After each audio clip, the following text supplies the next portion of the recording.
Hello and welcome to the FDT-TV podcast. I got it right first time this time. Makes a nice change. We are here to talk about football, especially the Premier League, but we do cover some other major sporting events as well. Thank you for coming along. My name's Mike. I'm joined every week by the ever so glamorous Mr. Ian Varker. Hello. West Ham and Arsenal fans respectively. You can see what teams we support and you'll know the significance of this podcast today.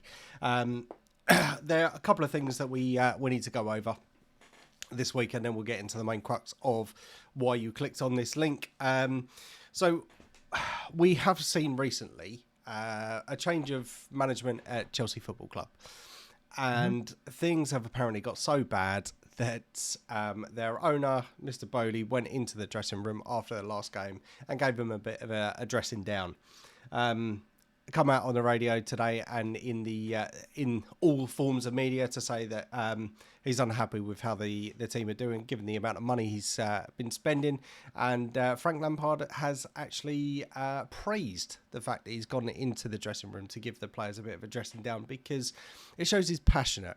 I know from obviously not first-hand experience, but as an Arsenal fan, we have had a similar sort of scenario in over the last couple of years for some of our performances. But do you think that is the right thing for an owner to do, to go into the dressing room, or is it he's just the checkbook behind the club? Or do you think it's a good thing that he does show he is passionate? I think it does show that he cares. It's hard. It's a hard one to call because obviously, do you get involved that much with it? Because you are the person running the club, you have people in charge. So he obviously is the chairman of the football club. He will have Frank Lampard managing that bit. He'll probably have someone in between himself and Frank Lampard as well. So that's going right to the top of the tree. And some would say it's sticking his oar in where it maybe shouldn't be. But I think being new to the club, obviously I think everyone knew what Roman Abramovich was about. This guy's come in, he's sat back, he's appointed Graham Potter, it's not worked out. He has done something that Abramovich didn't do, which is fire 2 managers in a season. And I think he's maybe trying to make some of these players aware that he's the boss. He's paying you very well, and he's probably not very happy that he's not getting a decent return on his investment because they are underperforming. I mean, under Graham Potter, I don't think they were playing terrible football. They were just lacking goals. Mm-hmm. But you could start to see what they were about. The fact that now they've got Lampard in, they're playing worse, I think, than what they were. He's really not happy because what does he do now? What else has he got to do other than fire them? Do you know what I mean? So let's go in. Tell them what I think of them, sort it out, or you're gone, because I'll get someone in who will be a return on my investment, and I won't pay you any money. So I think we may see this week Chelsea play at a different level than what we did. I don't know. It depends on how seriously they take him and exactly what was said, because obviously to be a fly on the wall would be quite interesting. Yep. But I mean, from Frank Lampard's perspective, I don't think he's going to go against him. He's giving him another big shot at a job that, by rights, obviously he wants to make it success of as much as he can. I think that's sort of it was a mistake, but as we said before, you only get that job once, and he's been lucky enough to be offered it a second time after his lackluster performance at Everton. You have to say it's not likely he's going to turn it down. So it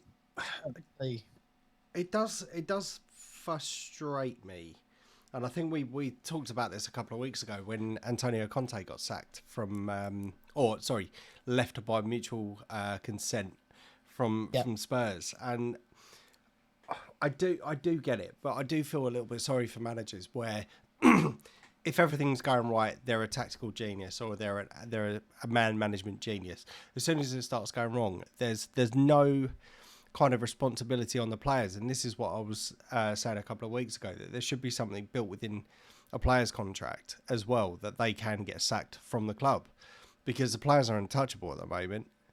And have been for quite a substantial number of years, where they could be underperforming. Granted, they won't get picked or whatever, but some people, which we have seen, are quite happy to sit in the background, train with the under 21s or the academy lot, and just collect their wages. There doesn't seem to be any kind of drive for them to do well. I know, obviously, they will look to try and shift them on, but you're not going to shift on someone that's languishing in the training with the academy. No one's going to want to buy them. So, I do feel quite sorry for managers, because they've got a really tough gig. And we've seen some of the performances that the teams have put out, i.e. your Leicesters, your Tottenhams, your who else? Fulham, loads of teams where they've had to make changes. And I know Chelsea fans aren't going to be happy with how they're performing. Personally, I think give Frank Lampard until the end of the season, which I think was always the intention, and then just write this season off. I mean, they're still within the Champions League. They're not out of it, because technically they could. They've got to overcome Real Madrid, which I think a lot of people would see as unlikely, but it's not impossible, is it? No, it's definitely not. There's only 2 goals in it as well. But I mean, obviously with Chelsea's form this year, they can't hit a barn door, or couldn't score in a brothel this year. So it's more than likely to be they're out of the Champions League, but not an impossibility. So yeah, put it down as a bad season. Just stick to the Premier League next year, and obviously the domestic cups. And I'm sure we'll see a better team next year. And again, we've already mentioned about the number of changes that they have made in terms of personnel from a player's perspective. They've signed a few new players, got a couple of players on loan. It's always going to take time for them to adapt to the league, etc. So if the manager's given time, you may see the benefits of it. Now they've got Real Madrid tomorrow night, haven't they? Mm-hmm. It will be interesting to see who plays. Yes, yeah, absolutely. But it's time will tell on the Chelsea aspect. Now we'll move on to kind of like the top end of the table. Obviously, Manchester City piling on the pressure of Arsenal with a comfortable win at the weekend, reducing the gap now down to 4 points. Again, we'll come on to the West Ham game, or the West Ham Arsenal game, in a minute. Yes, it's worrying times. We've got to play them next Wednesday, and there's only 4 points in it, and we've got to play Southampton on Friday. I'm starting to get a little bit worried now, especially after our last couple of performances. And I go back to the point I was trying to make. You asked me if I think realistically we could do it. And what did I say at the time? There's always a chance that we can fuck it up. And I don't know how I feel on this one. I really don't. A part of me was trying to convince myself that if we were to finish second this year, I wouldn't be disappointed. But I think once you get that little bit of hope, it's always disappointing, isn't it? Yeah. You get to the semi-final of the FA Cup, you think we're going to win this, and you don't. You're always disappointed. Doesn't matter how unlikely it was meant to be. I cast your mind back though. At the beginning of the season, you said the target is top 4. Mm-hmm. You'd like a trophy, but top 4. So you've done that. That's a definite. You've ticked off that prerequisite of pre-season. Mm-hmm. I think if you manage to win the title, it's good, but it's also bad from what I've been reading. But we'll get on to that. Sorry, I sort of interrupted you. No, you're fine, mate. You're fine. You sounded like you wanted something there. Go for it. So, from what I've been reading, obviously Mikel Arteta has been in charge of Arsenal for a number of years now, 3 or 4 years now. You would have to say he's doing very well and at managing the club, and has turned around the fortunes of what you were post Wenger era. Mm-hmm.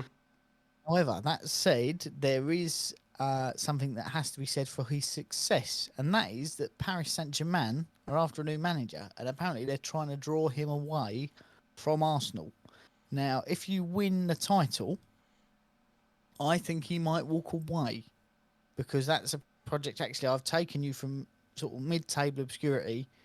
I've won the title with you, but actually, I can now go to a project where there is unlimited resource. I can say I want this player, and they'll go and buy them, and they've got some of the best players in the world at the moment. Obviously in their leading lineup, and they're probably going to refresh that every year, a bit like Chelsea have gone out and splurged. Paris Saint-Germain are going to do that. You're almost guaranteed to win the title unless you're Pochettino. Every year. So you're going to he's going to add up silverware in his managerial locker. And actually, when you think about it, who's going to have a better chance at winning the Champions League next season? You'd have to put more money on Paris Saint-Germain. Again, not an impossibility, but they've got a more experienced side. They've got more money to throw at it. And okay, it may take him a season or two to mould it to completely what they want to do, but they always get to sort of the last 16 anyway, because of just the quality of the squad. Doesn't matter how they're playing. But yeah, I think if he doesn't win the title, you're more likely to keep hold of him, because he strikes me as a sort of guy who wants to take them to a Premier League title. And if he doesn't do that, he will see it as unfinished business and want to continue that project. But if he does do it, then I think he might be on the way out, which is not necessarily good for Arsenal. No, and to be honest, I get it. And I mean, they're not the only club that I think have expressed an interest. I think Barcelona have also been rumoured to be after Arteta as well. And I mean, it's very clear to see all the difference that he's made. Certainly Arsenal Football Club, he's changed not only the way that we're playing, but he's changed the whole culture about the club, which I absolutely love. Some people I know aren't a fan of that anthem that we've now got, which is that North London Forever. Killer tune, by the way. It's absolutely brilliant, but I'm not sure if I'm just a bias because I am an Arsenal fan, but it kind of fills me up, gives me a bit of the old Gootey pimples coming into the start of the game listening to that song. But yeah, the whole culture about the club is massively different, and I think regardless whether he does win the league or not, I think he's going to want to do a Champions League campaign, and I think we've got him signed now. I want to say like 24, 25, 25, 26. I know he signed a new contract towards the end of last year. When some people were calling for his head at that particular point when we had our little crumble then. But yes, I mean, obviously we'll come on to it now. The reason as to why you clicked on this link was West Ham against Arsenal yesterday in the Premier League, 2:00 kickoff. I've got to say this, and I was messaging you at the time that I think West Ham started really brightly. They got in some early challenges, which I think kind of stifled us a little bit, but then we kind of pulled the trigger. 1-0, and then very quickly 2-0, and I that was home time, wasn't it? Sorry, that was it. Home time after that. Yeah, we should have fucking been. But yeah, no, I've got to say Thomas Partey is probably one of his worst games that he's played for us. Saka was marked out of the game. Gabriel Jesus had a pretty quiet one. I know he obviously scored one of the goals, but yeah, other than that, we didn't really make any other chances after going 2-0 up. And then West Ham decided that it was time for them to turn up. And fuck me, did they turn up. There was challenges flying all over the place. And I've got to say, for your first goal, Declan Rice with the handball. Are you going handball or not handball? I'm interested to see your thoughts. Because I know, speaking if I impartially, I know you are quite good. If you've seen the handballs that have occurred previously for West Ham, you've been gone. Should have been. What I'm going to put out and answer something I did not see it. No, it was from a header, wasn't it? And it bounced off of him. Am I thinking of the right incident? No. So this was where he went into challenge with Thomas Partey, and kind of. Ball was coming up ball was up in the air and a pair of them were going to it and it kind of hit his arm on the way through. Thomas Partey stopped and turned around and goes, "There's a ball." Yeah, I think in that situation you have to play to the whistle. So that's a hard lesson learnt by Thomas Partey. Mm-hmm. Uh, it's hard to say because I would have said it wasn't. He didn't naturally go out of his way to try and touch the ball with his arm. But that said, we've seen them given us handball this season. We've seen them not. So it's really hard to say actually. Well, this is the ruling. Because say Harry Maguire handballed it in his, and it wasn't given as a penalty. So you have to go, well, this week they're not really giving them, and next week that will probably be a handball. But I think it's fair to say his intent wasn't there to try and handle the ball illegally. No, I completely agree with you. It was it's just one of those ones. As you said, we've seen them given, we've seen them not. But the outcry of Arsenal fans are like, "Oh, it's a handball. We've been done again from VR." No, bollocks. I'm not having that. Here's the thing. I almost turned it off after seeing I went in, and I think the London Stadium started to get a bit feisty, which helped us. Not necessarily in the fact that the team were behind the team. The fans are getting agitated, and when West Ham starts to go a bit wrong, it can get a bit feisty. People can invade the pitch, and I think there was that nervous energy on the pitch from Arsenal after that 2-0. After you start hearing the rumblings and the swearing and the which put you off your game, we got back into it, and then all of a sudden that turned into a positive energy, which pushed us that extra step, which is what we needed. Yep. Had you put pedal to the metal and scored a third, I think the crowd would have got behind Arsenal and hoped you blew us away, a bit like Newcastle did. It just in the hopes of getting some form of change from the club. But yeah, I think that energy probably didn't help Thomas Partey. Obviously, didn't have the best performance last. We know he can be one of the best midfielders in the Premier League. It wasn't a day that he was. It was just a bad day in the office for him all round, I think. But I think that nervous energy in the stadium and that angst probably put him off a little bit more. So yeah, wouldn't say all necessarily his fault, but yeah. Yeah, and then obviously you got the substituted. Sorry. Why wasn't he substituted soon? Would be my. Yeah, I think that was a 2-0 up.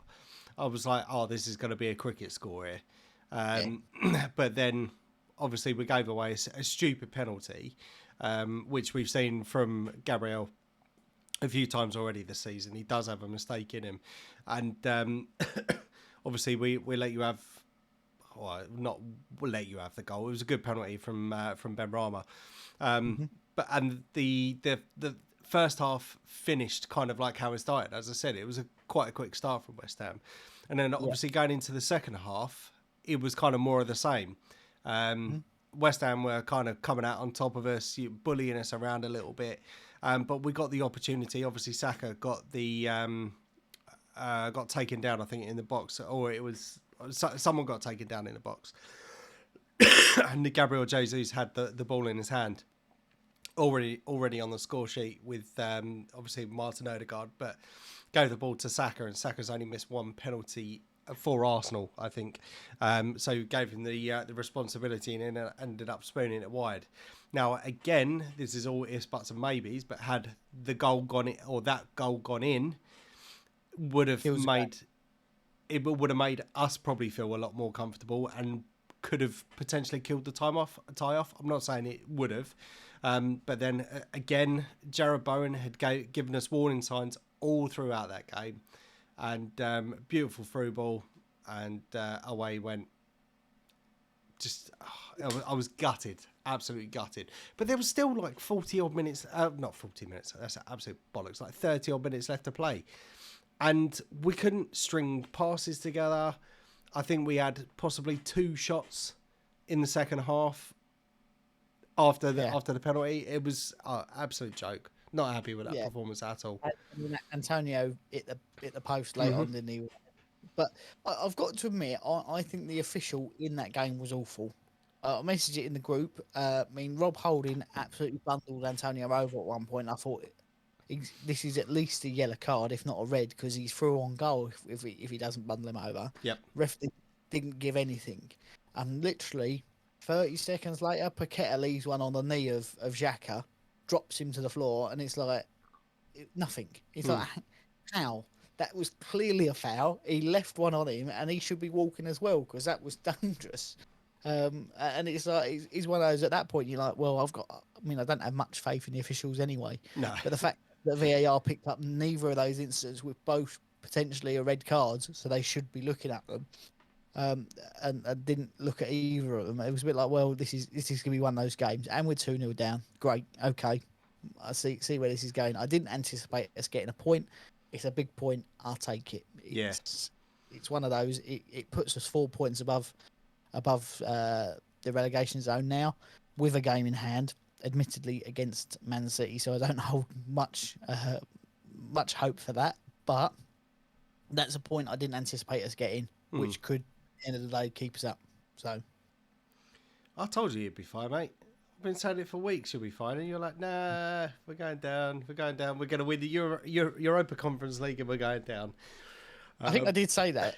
I said that last year about the Europa League, and this season about the Conference League. But it's a big point for us. Just on that topic of conversation, then for David Moyes, it's something we've been speaking about for a couple of weeks, where you've been waiting for him to get the sack. Always seems to be one game away from getting the sack. But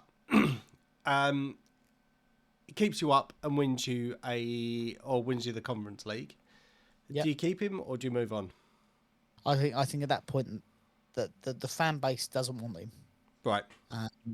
And the run into the semi-finals of the Europa League last year papered over the cracks of the Premier League.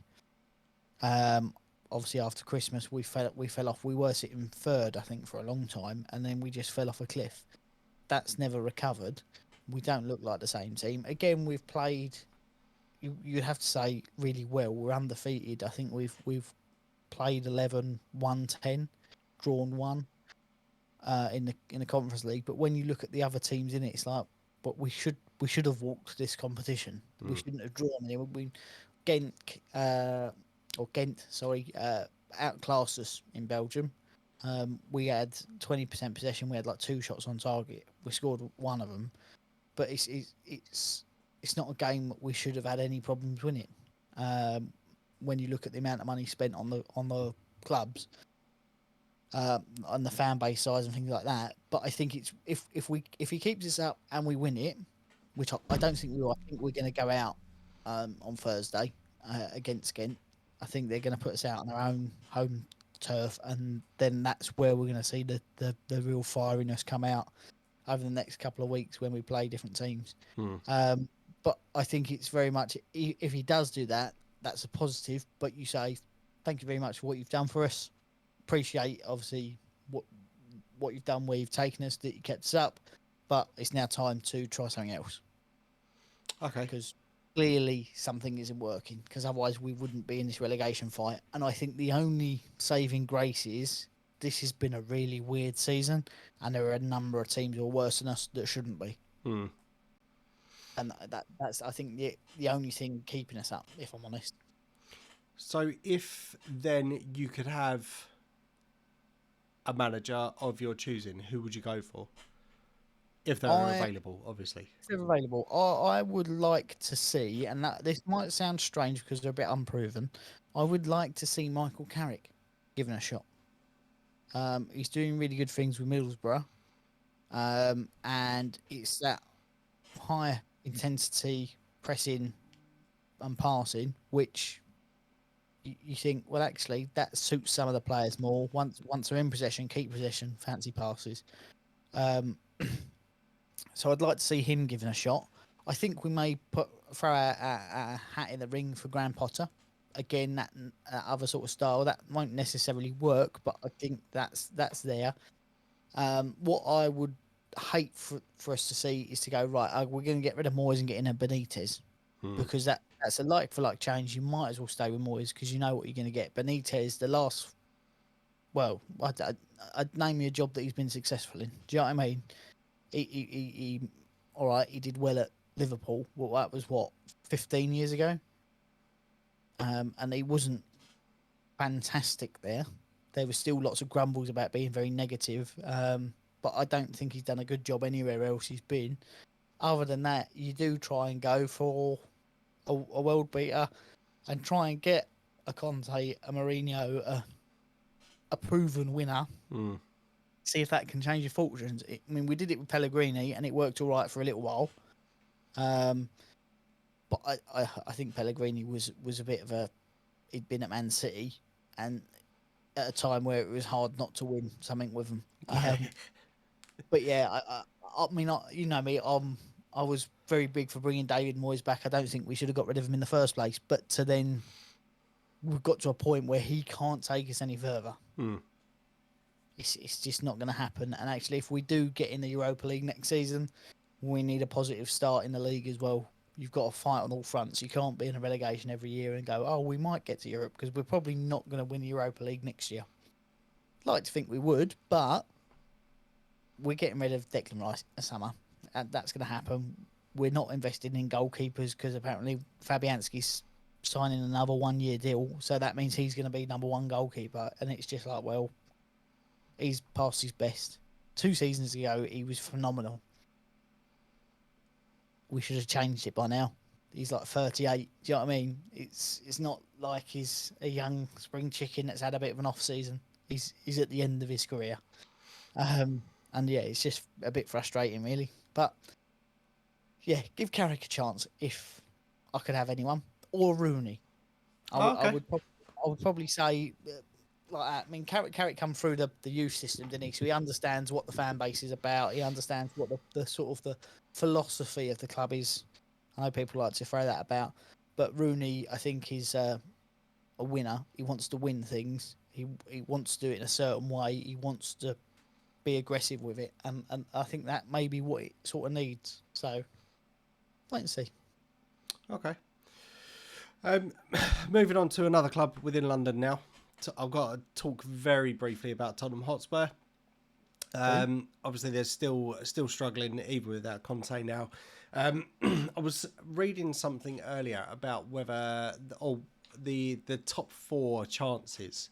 I saw the article earlier. I can't remember. I think it might have been on Sky Sports, but yeah, where they gave some kind of like predictions as to who would be in the top 4 and the probability for them being within the top 4.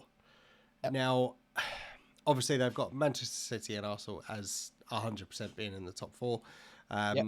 But I think Spurs had now drifted to something like 60% or something stupid. What do you think the chances of Spurs getting top 4 are?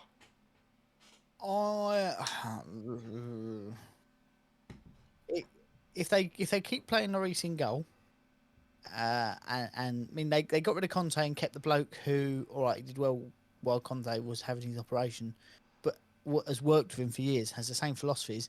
It's not working. Change it. Don't go, oh, we're just going to change the face of it.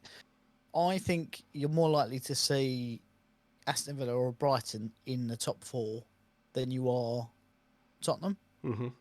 Obviously, Newcastle hold that space at the moment, but Aston Villa smashed Newcastle the other day, didn't they? And Brighton have got 2 games in hand over them. Yep. So they're only 4 points behind. Yep. So you could see them go level or point behind Newcastle, depending on what's going on. But yeah, I think Spurs are probably last of that pick for me with their current form to be in the top 4. I would probably go Newcastle, Villa, Brighton, Spurs would be my likelihood of getting in the top 4. Okay. Which is a strange one, because that puts them then like 7th, just above Liverpool. So, yep. Yeah. Wouldn't it be funny if they got pipped by Liverpool as well? It would be brilliant. It would be absolutely brilliant. And you know what? I was listening to TalkSport earlier, and Jamie O'Hara, who I hate, had phoned in and was speaking to Laura Woods, who's an Arsenal fan. And you could tell she was holding back a little bit, but she said to him, "Well, how sad is it that your life is going? Well, Arsenal drew. That's the best thing about the weekend. Yes. You've just been beaten by Bournemouth. You've got no right to go, ha ha, you've dropped points. You've just been beaten by Bournemouth." It's and it's just like, I think she wanted to call him a sad little man was the sort of impression I got. But Yes, yeah. There's always been a bit of banter between those two, and at the start of the season, obviously Jamie O'Hara was giving it all the big, and that Spurs have won the transfer window. They're going to be competing for the title this season, and all this sort of stuff. And it's been brilliant, obviously, watching him fold into a shell because of how poorly Spurs have been playing this season.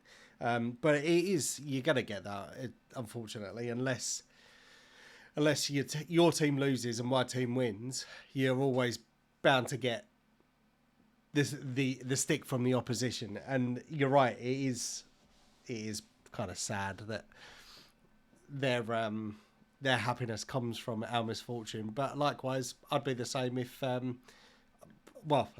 fact that they lost against Bournemouth, ha ha ha, bunch of mugs.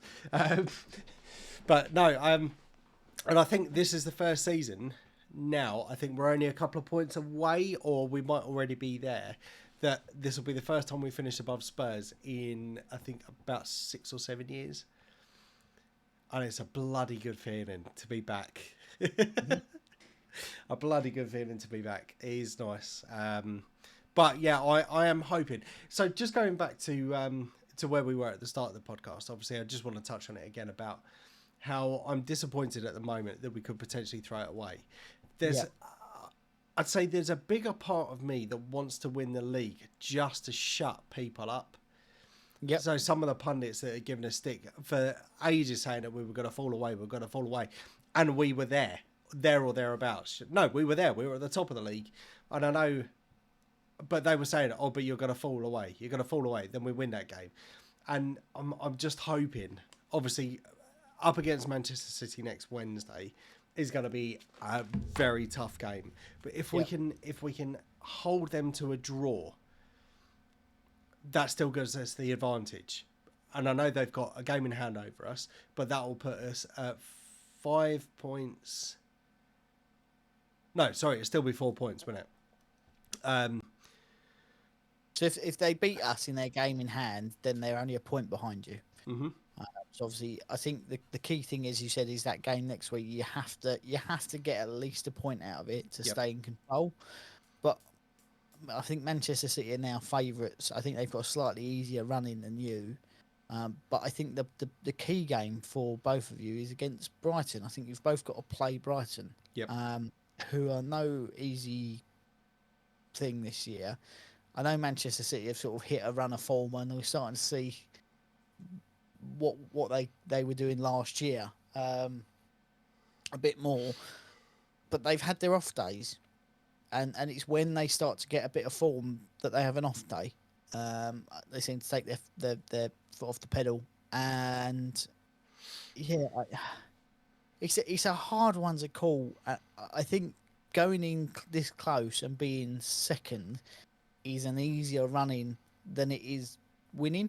Yep. Because if you come from second to win it, you've done really well. But if you don't win it, you was always second, so it doesn't matter.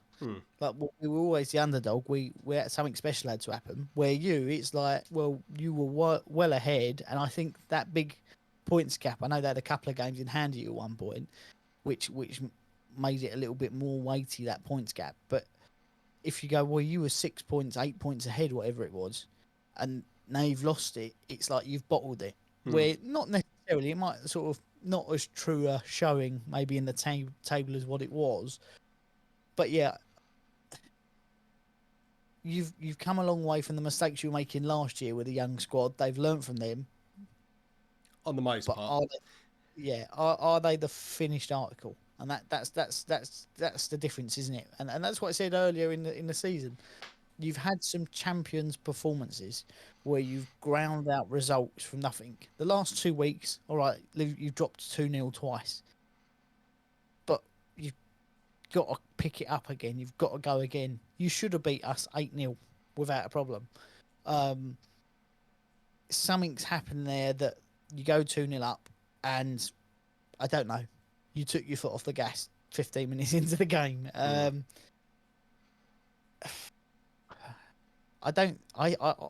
think you'll still win it, but you have to get a point at Man City. Yep. Yes, we've looking at the running. We have got some. See, I think the games that worry me is the games that we're kind of expected to win. I think that's the bit that causing me the most concern, is because we've got Chelsea to play. Chelsea can't buy a win at the moment. So, but I can see that us being that a problem game for us. Southampton again is one of those ones where we should demolish them, but there's part of me that's like, ugh. And going in with that mindset, is that going to be to our detriment? I think, as cliche as it sounds, and some people have already been saying it, but we've got 7 cup finals now to the end of the season. 7 games, 7 lots of 90 minutes plus, to kind of hold our shit together. And I think one of the things that potentially could go in our favour is the amount of games that Manchester City have still left to play. They've got the Champions League, or still in the Champions League, still in the FA Cup, and still fighting for the Premier League as well. So I'm hoping that that's going to be where they start to fall down because of the fixture congestion. Well, so with at the minute they've got 10 games to play. Unless Bayern Munich do something incredible, which I don't think they're going to, that's another 2 games. They've got to have 12 games to play before the end of the season, and then obviously FA Cup final, forget that, and Champions League, but that's generally after the Premier League's finished. And as I said, I think they've got an easier run in than you. They play more bottom and a half tables, but just the sheer amount of games, I think you're right. That you've got to, as you said before, you've got to hope for a niggle here and there, and a Haaland knee injury, and a not necessarily a knee injury, maybe a hamstring strain. Let's not. Let me put it this way: you are capable of scoring goals. That's been proven this year. Jesus has come back, and it's like a new lease of life a little bit. The last couple of weeks throwing away 2-0 is a strange one for this season. It's not in character with the team the way you've been playing. But when you look at Manchester City, they played Leicester and they won 3-1. Leicester should have drawn that game at least. James Maddison was through on goal, missed it. They had a couple of really good chances and just fluffed their lines. And Manchester City were sort of powerless to do anything about it. So I do think if you go out and you play with that intensity that you played against us for 15 minutes, you'll get a few goals. You've then got to sustain it for the rest of the game, and you do that, you could come away with the win. You do, and I think if you do that, you're probably more than likely to win the title. But it's just, I don't know what's happened at Arsenal. It would be interesting. Are you doing another Amazon series at the minute, or is that? No. Saliba's been injured. He got injured. He got injured in our Europa League game. Done his back in. And he's still possibly a week or so away. What would be nice, or what would be a fantastic surprise, is come after Friday, William Saliba is given him rest for this game, but then he's back fighting fit for the game against Manchester City. And I think I've seen him back in light training already. I see pictures of him with a training bib on, but I think that's been the issue. I mean, Rob Holding has been good for the games that he's been in. Obviously, conceded the goal or conceded the penalty for Liverpool. So that was kind of what gave that away. So, but there is a bit of hot-headedness about him, and I think he's trying to prove himself when he doesn't need to prove himself. Yeah. Because I mean, he's probably one of the longest serving members that we've got at Arsenal now. He's been there for quite a number of years, but never really got his chance to fully shine he's always been kind of like the backup when someone's been injured. And granted, there's been some atrocious defenders that we've had over the years that probably he could have done a better job of. But yeah, he's always been kind of the backup. And I think where Gabriel and Saliba had that partnership for throughout the season, I think now that's kind of thrown a bit of a spanner in the works. And obviously Zinchenko was out for our game as well because of a groin strain. So there could just be little things that just completely went against us. But I'm hoping after a rocket up the arse from Arteta that we're going to get back to winning ways. And I think Southampton is a good game to go into. We've got 5 days rest, if you like, from yesterday's game. So it still gives us time for players to come back and work themselves way back into the team and recover from any niggles. But I don't know. I'm just I'm anxious. I'm very anxious. 2 thoughts. One about Rob Holding. Let's get to him first. So for me, Rob Holding's not a Premier League winning defender. If he starts every game, you'll never win in the Premier League.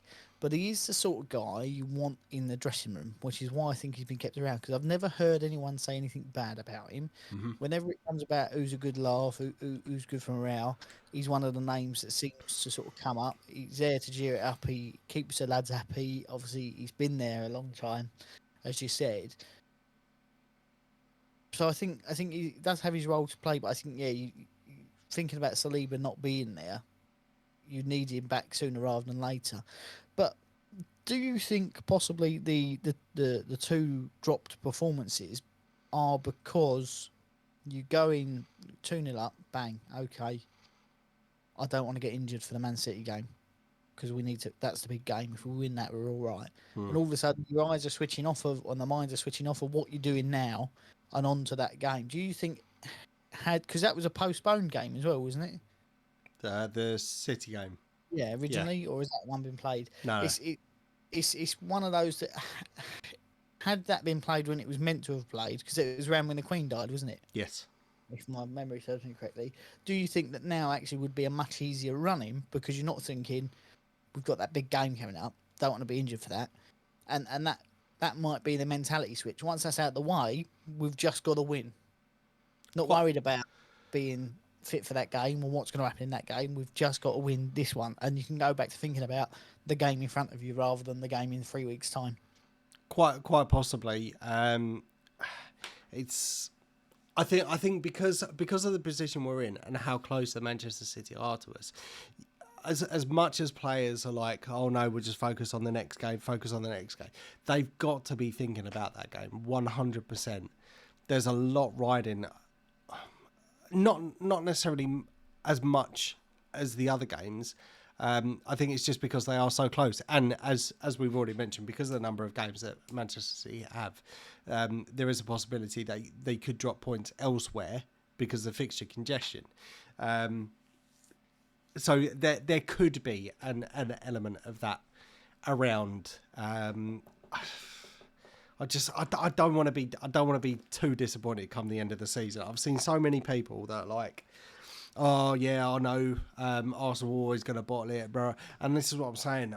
I more than anything want to go back out to those people, not myself personally, but to go out to those people and just be like, haha, fuck you, we won the league and all this sort of stuff. But yeah, it's obviously going to be a very testing time over the next few weeks, and it will be interesting to see. But from one competition to another, obviously each week myself and Ian we do we compete for the FIFA Day Trophy Predictions Trophy. As you can see, currently modelled by the very glamorous Ian there. He is the current holder. I have won it 2 times already, and this is the 3rd season, but we are coming close to the run-in for our season as well. There aren't that many points in it theoretically with the number of games that we had left to go, and there are no changes from the season totals as they were, because we both predicted that Arsenal would win. You had a 3-1 and I had a 2-1, so I was close at some point, and then obviously Jared Bowen had to go and score because he's an arsehole. So that puts scores as they were. So I think it's 43 points to you, 56 points to me. And we do have a couple of games this week. We have Arsenal versus Southampton, as I mentioned, on Friday.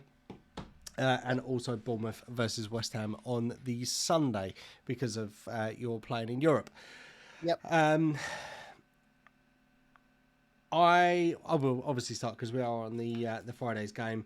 Like I said, I'm a little bit concerned about this game because it's one of these ones where they could come back and bite us. Everyone's expecting the win. And it could be one that we fall flat on our asses. And obviously, given the performances that we've had over the last couple of weeks, it wouldn't surprise me. But I'm hoping it's back to winning ways. We are playing at home for this game.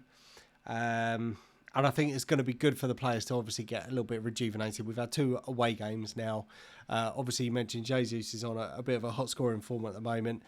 And I'm hoping back to winning ways. I'm going to go for a 3-1 to Arsenal on this one.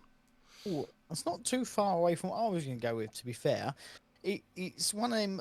Southampton, again, some of their build-up play is really, really good.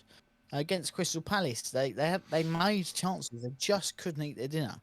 But they're at that point now, I think if they lose this game, they're relegated. Not mathematically, but they're relegated. That's it. Heads will go because they're 4 points behind already.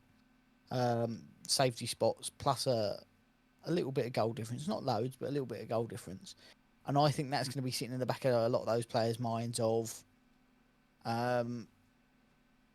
obviously not wanting to be relegated, but it's inevitable.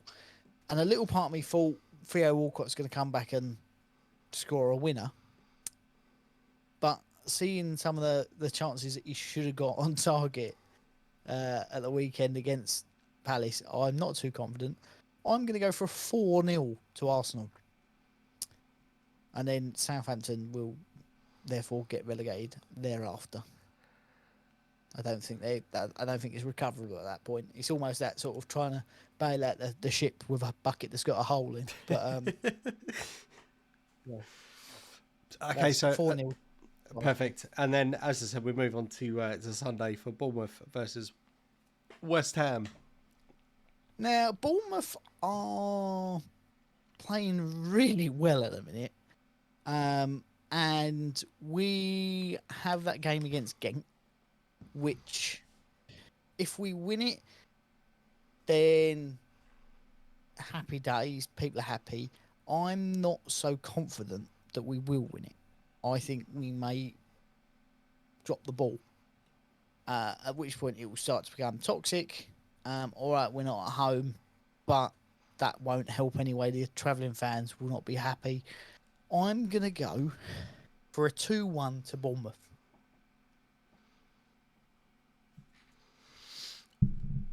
I am going to go a bit more positive. I think there'll be a bit more fire in your belly after this weekend's performance. Granted, I know you have got to play another game in between then with the Conference League, but I'm going to go for 2-2, I think, on that one. Again, it would be a humongous point for us. Bournemouth are sitting above us at the minute, and I think we're going to go down to the Leeds and Leicester games without getting any points. These is my thoughts. I hope it's not, but I think if we get 6 points, we're safe. Okay. This season, or for the rest of the season, I don't think it's going to take much. Cool. Again, remains to be seen, and we'll cross that bridge when we come to it. So, other than that, have you got anything else you want to mention for this week's podcast? Let's do Leicester City get relegated this year? That's my question. Do you think they're going to go down, and then all those players are going to leave, and that's going to be the end of Leicester for a number of years? What's your take on that? I think they're going to be the next club to disappear or become obscure, I should say, not disappear. I I don't know. Obviously, there will always be kind of like the faithful people, and by faithful I mean the ones that can't be sold. But there must be some with the modern day contracts that you've got in place nowadays. I think you're gonna see the likes of James Maddison, but you've got Jamie Vardy, who's not getting any younger. They've got some brilliant players. Tielemans, I think, will be another one that goes if they get relegated. There's still not a lot of points between even between Leicester and yourselves. I know you've got kind of like the game in hand over them at the moment, but I suppose, yes, it is worrying times, but also you could see kind of like almost like a Burnley approach to Leicester. Potentially, so it may not be a bad thing for them going down. I know they've been kind of like mainstays in the Premier League for a number of years now.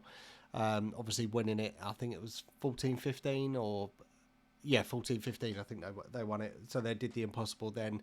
I am worried for them. I do think they will get relegated, especially on their form this season. But I think they will bounce straight back up again. I really do. About yourself? I think they're going to be the next club that sort of goes obscure, a bit like the Sunderlands of this world, Boltons. I think once they go down, I think they will spiral a little bit. I don't think the guy who owns it, as I said last week, has the same passion that his dad did for the club. I think at that point we may see a change of ownership, which may change their fortunes, but they definitely do need to hit that reset button. I think get rid of a few bad eggs, so to speak, and yeah. They've got some good young players, so that's always promising. Yes, I mean, let us know what you think in the comment section below. Obviously, we've got I've covered a few topics this evening, so if you want to have or get involved in the conversation with us, obviously you can find us on Twitter and find us on YouTube if you're listening to us on your podcasting platform. So, type in FDT-TV and look for the Gold Cup. We'll be here every week talking nonsense about football. And sometimes if there are other sporting events of some mention, we will cross that bridge as well. But if you've got anything else, Ian? Only at Liverpool are 2-0 up currently. Sobs. 2 goals in 4 minutes, so... Yeah. I'll take it. It's good for me at this point. Yeah, I suppose. But yes, that's it from us this week. So until next week, I've been Mike. I've been Ian. And we will see you next week. Bye.